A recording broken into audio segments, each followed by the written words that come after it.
time you had a strategic conversation about porn. Now, in order for us to do that, to have a strategic conversation about porn, I've got to share with you my unpopular opinion. Now, don't come after me in the comments, okay? Just hear me out. Porn is not bad. It's just not. Porn is porn. That's my opinion. Some of you might agree with it, some of you might not. But in order for us to have this conversation, to have a purposeful conversation around porn, we need to leave these values-based statements like porn is bad or porn is good out of it. Now, don't go saying I'm telling you to change your opinion about porn. That is not what I'm saying at all. You keep on believing what you believe about porn. What I'm asking is that you set aside those beliefs for a moment while we strategically look at porn. We're not actually going to look at porn. You know that. This is YouTube. Let's take a look at these headlines and you tell me what the problem is. Taylor Swift deepfake porn. There are guardrails that can protect all women. If anyone can get the US government to take deepfake porn seriously, it's Swifties. Taylor Swift search restored on X after deepfake porn deluge. Taylor Swift deepfake scandal. What do all of these headlines collectively say? If you said they are all highlighting a significant problem with AI technology, you wouldn't be wrong, but it's not where I'm going with this. These headlines use the word porn to describe what happened to Taylor Swift's image. Yet, what happened to Ms. Swift's image was not porn.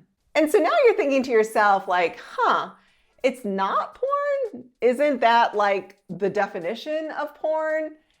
Well, yes and no. The current definition of porn needs to be chucked out the window. Right now, if you were to look up the word porn, you would probably find a definition stating something like porn is videos and images that are intended to be sexually stimulating and arousing for the person watching.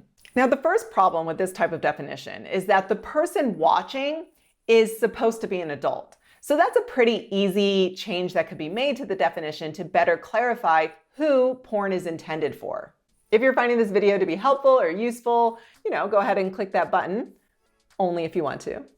And the second problem with this type of definition is that it says porn is intended to be sexually stimulating and arousing. And that part's fine. That's not a problem.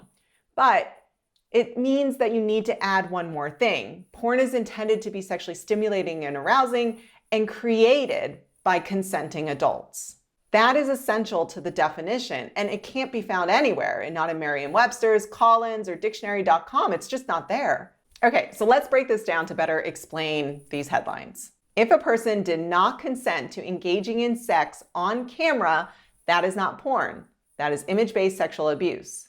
If a person did consent to engaging in sex on camera, that content would be considered porn. But then let's say that they did not consent to that content being shared online, and it was shared online or sent to someone. That is no longer porn. That is image-based sexual abuse. In my opinion, all of these headlines are wrong. What happened to Taylor Swift's image was not porn at all. It was image-based sexual abuse. Taylor never consented to engaging in sex on camera, nor did she consent to her image being used to imitate porn. Therefore, it's not porn. It's not even non-consensual porn, because porn is automatically consensual. There's a contract, it's signed, it's adhered to. And if an adult did not consent, did not agree to that, it's not porn, because now it's image-based sexual abuse. There's not much we all agree on anymore, but we can all agree on that. As a society, we all agree. And this includes people who think porn is bad and people who think porn is not bad. We all agree on this, that image-based sexual abuse is wrong. Because we all agree that taking photos or videos of an adult naked without their consent is wrong. Using someone's image to pretend that they're engaging in sex and then sharing that online, it's wrong. And this is why, if these headlines weren't so focused on using your fear around porn and technology to get you to try and click on this article, the headlines would look very different. And let me show you what these headlines would look like, and you tell me if you think you could initiate a conversation with your preteen Swiftie fan about what has happened. Taylor Swift deepfake image-based sexual abuse. There are guardrails that can protect all women. If anyone can get the US government to take deepfake image-based sexual abuse seriously, it's Swifties. Taylor Swift restored on X after deepfake image-based sexual abuse deluge. Taylor Swift deepfake victimization. Taking the word porn out of the headline and replacing it with image-based sexual abuse, what do you think? Does it make for as good of a headline? I'm sure the editors out there would say no, because image-based sexual abuse doesn't play into this divide amongst people like the word porn does, right? We all collectively agree image-based sexual abuse is wrong, but we all have our own feelings, thoughts, and opinions on porn. And by using image-based sexual abuse, you would be forced to look at the real issue here and the root of the problem.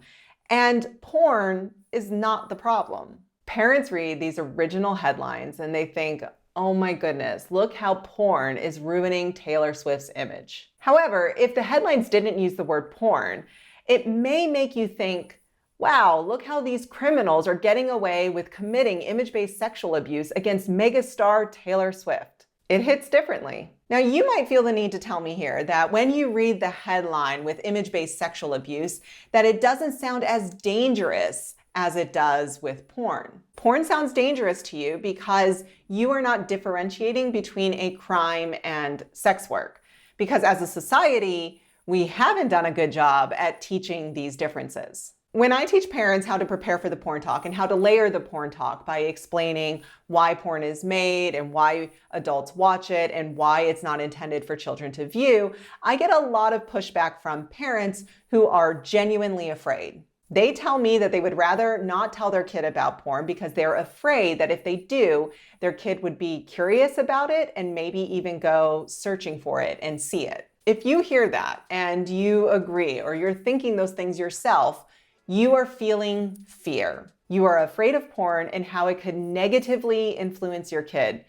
And that's a valid feeling. Yes, porn is more easily accessible than ever before. And yeah, the average age a kid views porn now is 12 years old. And yes, research has shown that males who watch violent porn are more aggressive to their female sexual partners. And it's true, some individuals develop a compulsion for watching porn, and this negatively impacts their day-to-day lives. And I hear you. I can see how lining up all those stats back to back, you can have a lot of fear around having a porn talk, and that it may make you want to tell your kid porn is bad. But what you're actually trying to say is, porn is not intended for children to view. Porn is performative sex, and it's not educational content at all. Porn is not immune to controversy, and it does have its own problems that do need to be addressed like any other billion-dollar industry. And so of course, it's way easier to say porn is bad, you shouldn't watch it. It's much harder to explain to your preteen why porn is not intended for children to view.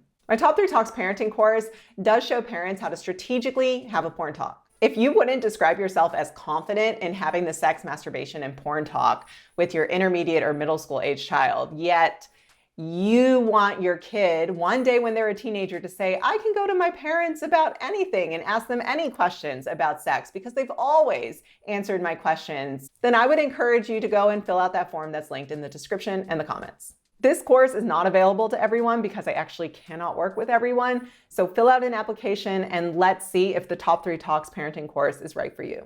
Parents, the news media is not going to stop using the word porn in their headlines anytime soon. They want to tap into your fears and your strong values and beliefs around porn. They'd rather call it non-consensual porn than what it really is because they want to create that controversy. They want to stir the pot a little bit because we all agree image-based sexual abuse is wrong. So they want to tap into what we don't all see eye to eye on. So if you want to use this news as a teachable moment opportunity, but you don't know how to begin or what to say, then I would encourage you to start with defining what is porn and what is image-based sexual abuse. And this video can help you get started with that.